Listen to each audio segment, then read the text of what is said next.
नमस्कार। आज हम एक बहुत ही चर्चित विषय पर बात कर रहे हैं। प्रधानमंत्री नरेंद्र मोदी का रेडियो कार्यक्रम मन की बात। हमारे पास मन की बात, प्रधानमंत्री का जन संवाद कार्यक्रम से जुड़ी कुछ अहम जानकारी है और आज हम इसी के मुख्य पहलुओं और इसके असर को समझने की कोशिश करेंगे। तो चलिए शुरू करते हैं एकदम बेसिक से। ये मन की बात आखिर है क्या चीज? जी, मन की बात एक मासिक रेडियो प्रोग्राम है जिसे प्रधानमंत्री नरेंद्र मोदी खुद होस्ट करते हैं। ये हर महीने के, आप जानते हैं, आखिरी रविवार को आकाशवाणी पर आता है, दूरदर्शन पर भी और आजकल तो कई डिजिटल प्लेटफॉर्म्स पर भी।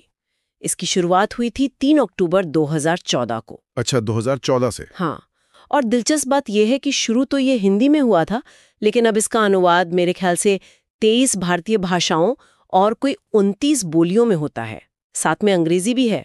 आमतौर पर इसे गैर राजनीतिक, मतलब मोटिवेशनल टाइप का मंच माना जाता है। तो सीधे लोगों से जोड़ने का एक तरीका हुआ। लेकिन इसको शुरू करने के पीछे की सोच क्या थी? मतलब प्रधानमंत्री का असल मकसद क्या था? रेडियो ही क्यों चुना? देखिए, इसके पीछे कई उद्देश्य नजर आते हैं। एक तो बिल्कुल जैसा आपने कहा, सीधे नागरिकों तक पहुंचना, शायद जो मेन स्ट्रीम मीडिया है उसको एक तरह से बाईपास करके। हाँ, ये बात तो है। दूसरा, लोगों को बिहेवियरल चेंज के लिए प्रेरित करना, सामाजिक बदलाव, छोटी छोटी चीजों के लिए। और साथ ही एक और बहुत जरूरी बात, जो जमीनी स्तर के इनोवेटर्स हैं, जो आम लोग कुछ अच्छा कर रहे हैं, उनकी कहानियों को सामने लाना, उनको पहचान दिलाना। अच्छा। और चौथा, कह सकते हैं कि सरकार का जो नजरिया है उसको एक इमोशनल, एक अनौपचारिक तरीके से लोगों तक पहुंचाना। ये दिलचस्प है। मुझे याद है पहले एपिसोड में ये बात कही भी गई थी कि ये राजनीति के बारे में नहीं होगा, ये उन मुद्दों पर होगा जो जिंदगी से जुड़े हैं, जो देश को प्रेरणा देते हैं। तो फिर इसमें किस तरह के टॉपिक्स कवर होते हैं? टॉपिक्स का दायरा वो काफी बड़ा है, जैसे सोशल कैंपेन हो गए, जी। स्वच्छ भारत अभियान है ना। हाँ, वो तो बहुत बड़ा था। जी, फिर आम लोगों की सक्सेस स्टोरीज, पर्यावरण, संस्कृति, स्वास्थ्य, बिल्कुल। शिक्षा, राष्ट्रीय गौरव वाले मुद्दे। मिसाल के तौर पर जैसे स्वच्छता पर जोर देना, जो फर्स्ट टाइम वोटर्स हैं उनको मोटिवेट करना।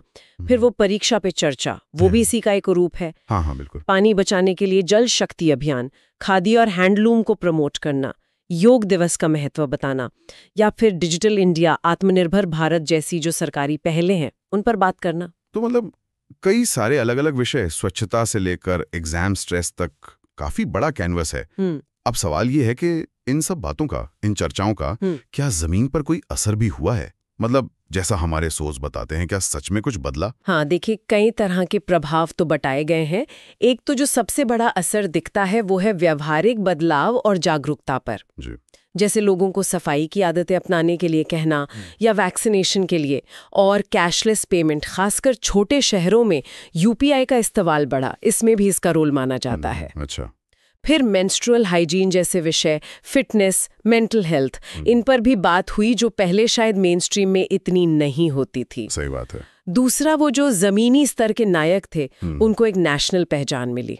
आम नागरिक, किसान, कारीगर, शिक्षक, जिनकी कहानियां शायद दब जाती, जैसे वो मध्य प्रदेश के एक दृष्टिबाधित शिक्षक का जिक्र हुआ था जिन्होंने ब्लाइंड स्टूडेंट्स के लिए कुछ लर्निंग टूल्स बनाए थे। हाँ, मैंने भी सुना था उनके बारे में। जी। और फिर गवर्नेंस में लोगों की भागीदारी बढ़ी।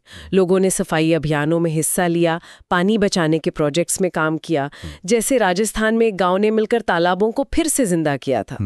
और एक और चीज, ये भारत की जो वैल्यूज हैं, परंपराएं हैं, संस्कृति है, उसको दुनिया के सामने रखता है। तो एक तरह से सॉफ्ट पावर डिप्लोमेसी का भी काम करता है। यूनेस्को ने भी इसकी तारीफ की है। तो कुल मिलाकर देखा जाए तो काफी असर रहा है जैसा बताया जा रहा है। लेकिन क्या सब लोग इसे ऐसे ही देखते हैं? आम जनता का क्या कहना है? आलोचना भी होती होगी। हाँ, यहाँ पर तस्वीर थोड़ी मिली जुली है।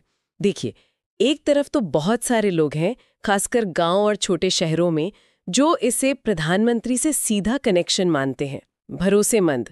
कई बार इसे मनोबल बढ़ाने वाला भी माना गया, जैसे कोविड लॉकडाउन के टाइम पर। हाँ, उस समय काफी सुना गया था। जी। और ये एक अलग तरह की लीडरशिप स्टाइल भी है, मतलब नागरिकों से बात करना, ना कि सिर्फ उनको एड्रेस करना। ठीक है। लेकिन दूसरी तरफ आलोचनाएं भी हैं।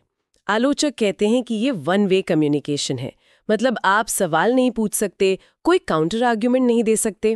ये बात भी है। कुछ का ये भी मानना है कि ये जो जरूरी मुद्दे हैं, जैसे बेरोजगारी है, महंगाई है, उन पर बात करने के बजाय ये इमेज बिल्डिंग पर ज्यादा फोकस करता है। विपक्षी दल तो अक्सर इसे PR एक्सरसाइज ही कहते हैं, मतलब अपनी छवि चमकाने का एक तरीका। राइट। और यहाँ हम ये साफ कर दें कि हम सिर्फ वो जानकारी दे रहे हैं जो सोर्स में है, हम किसी का पक्ष नहीं ले रहे हैं। बिल्कुल, ये समझना जरूरी है।